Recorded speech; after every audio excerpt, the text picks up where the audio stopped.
Fala galera, esse é o Geolove, o canal para quem deseja aprender mais sobre o mundo em que vivemos. E o tema dessa aula são as fontes de energia. Você vai saber as diferentes classificações das fontes de energia que utilizamos no nosso dia a dia. Se você ainda não sabe sobre esse assunto, então fique aí e assista o episódio.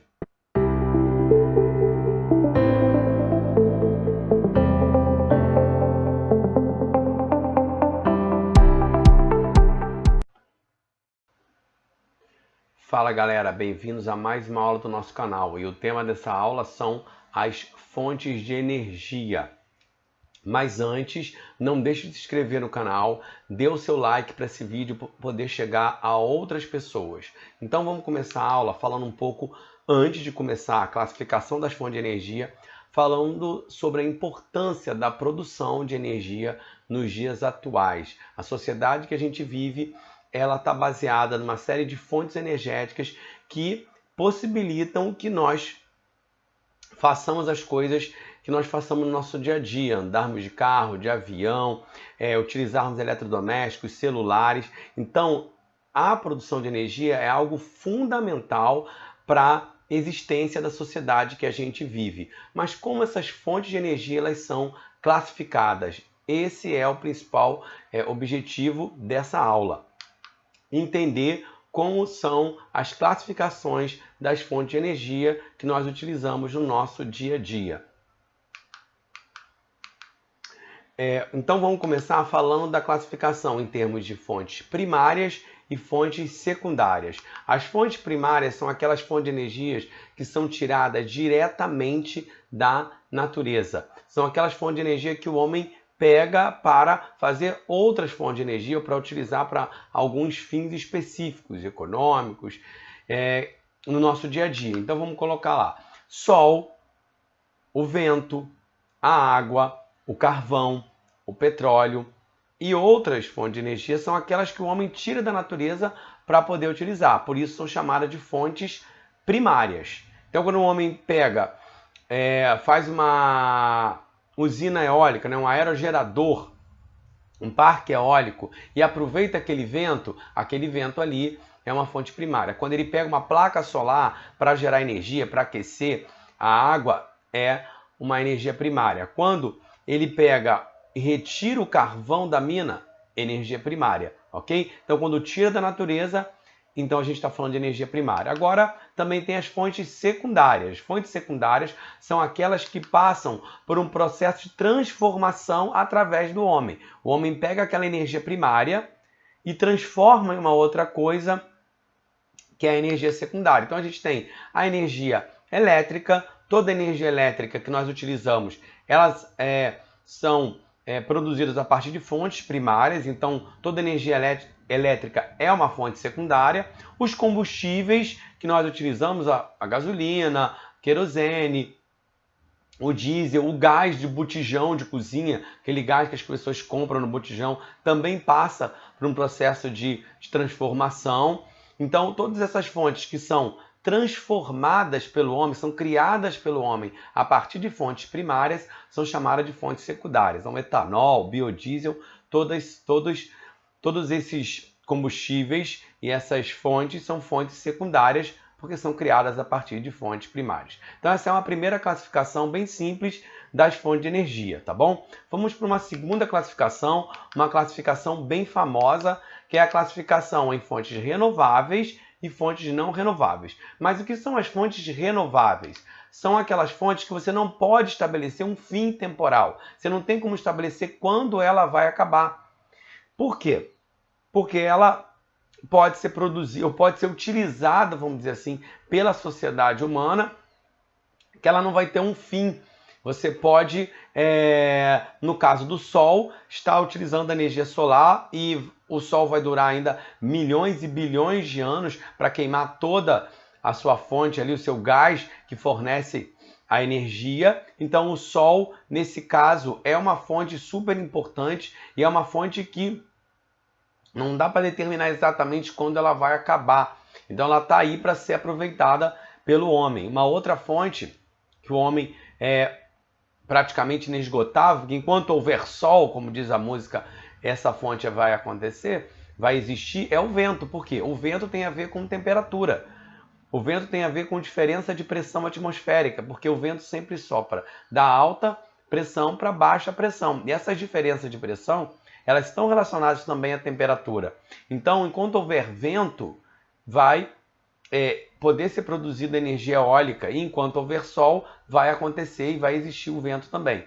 Assim, a água. A água está relacionada ao ciclo hidrológico. Enquanto houver sol, vai haver ciclo hidrológico, vai haver esse processo de evaporação, condensação, precipitação, vai haver chuvas que vão ser aproveitadas para a produção de energia hidrelétrica, vai haver marés, vai haver ondas que também poderão ser aproveitadas para a produção de energia elétrica. Então, as fontes renováveis, você não tem como estabelecer um fim. Além do mais, no caso das matérias orgânicas, vamos dizer assim, você tem um processo de plantar. Então você acabou, tirou, colheu a cana, planta uma nova safra. Colheu uma plantação ali de mamona para produzir biodiesel, de dendê, planta novamente aquela você pode plantar mais se aquela árvore morrer, você pode utilizar novas áreas. Então é uma energia que é renovável, nesse caso da biomassa, porque você pode reutilizar durante vários e vários anos aquela fonte de energia.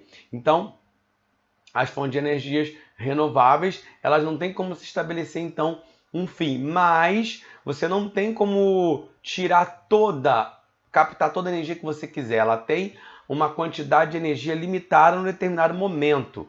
O homem não consegue aproveitar todo o potencial que essas fontes de energia elas permitem ou que elas produzem. Então, elas têm uma quantidade que pode ser tirada de forma limitada em um determinado período, mas elas vão estar lá disponível durante muito tempo para o homem utilizar. As fontes não renováveis são as fontes que são encontradas na natureza de forma limitada. Então, se o homem utilizar de forma indiscriminada, sem se preocupar com essa questão dos limites das reservas, das minas, você vai ter um fim para essas fontes de energia.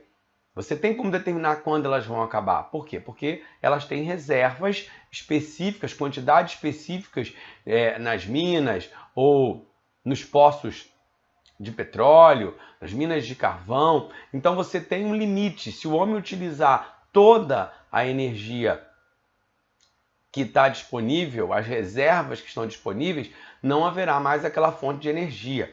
E então, se o homem utilizar de forma indiscriminada, essas fontes de energia um dia elas deverão acabar, elas não existirão mais. Então a gente tem aí o carvão, o petróleo, o xisto, que é uma rocha também originária de fósseis, de matéria orgânica, e que nessa rocha é possível hoje, nos dias atuais, extrair gás, extrair petróleo dessa rocha, e também minerais atômicos, que têm as suas reservas, e se o homem utilizar todas as reservas, não tem como produzir, não tem como produzir petróleo, não tem como criar carvão ou xisto, tá ali, se o homem utilizar, acabou. Pelo menos até hoje, né? Não tem como reproduzir essas fontes de energia. Então, se houver um aumento do uso ao longo do tempo, cada vez mais, utilizando as fontes de energia, essas fontes de energia não renováveis, elas vão acabar e não vai ter como reproduzir essas fontes de energia. Por isso que elas são fontes não renováveis. Existe ainda uma outra classificação das fontes de energia, tá? Uma classificação que é utilizada também para dividir de acordo com, relacionado muito com a poluição. Então a gente tem as classificações em fontes convencionais, que são aquelas fontes oriundas de combustíveis fósseis. O que são combustíveis fósseis? Combustíveis originados de matéria orgânica morta, florestas, animais, pântanos com algas, com plantas aquáticas que foram soterradas e ao longo de milhões e milhões de anos foram sendo vamos dizer assim, decompostas e acabaram produzindo, né, formando esses minérios de origem orgânica. Então, as energias não renováveis são aquelas consideradas como fontes convencionais. São aquelas originadas de combustíveis mais poluentes, fontes mais poluentes, oriundas de combustíveis fósseis, tá? E causam um impacto ambiental maior. Então você tem as fontes convencionais e você tem as fontes alternativas. Quais são as fontes alternativas? São aquelas que substituem as de combustíveis fósseis, elas geram menos impacto ambiental e menos emissões de dióxido de carbono. Então você tem aí a hidrelétrica, a eólica, a solar, a maremotriz, ondas, todas essas energias seriam energias alternativas. Alternativas a quê, Eduardo? As convencionais, aquelas oriundas de combustíveis fósseis, como petróleo, como carvão mineral, como xisto e como gás natural. Então as alternativas seriam uma alternativa menos poluente, que tem menos impacto ambiental do que as fontes convencionais, ok? Então a gente viu nessa aula a classificação das fontes de energia. Eu espero que vocês tenham compreendido o tema e os assuntos que foram tratados aqui. Se você gostou dessa aula, dê o seu like, inscreva-se no canal, compartilhe nosso canal com outras pessoas que também precisam e querem aprender sobre geografia e sobre o mundo em que vivemos. Até a próxima aula. Saudações geográficas.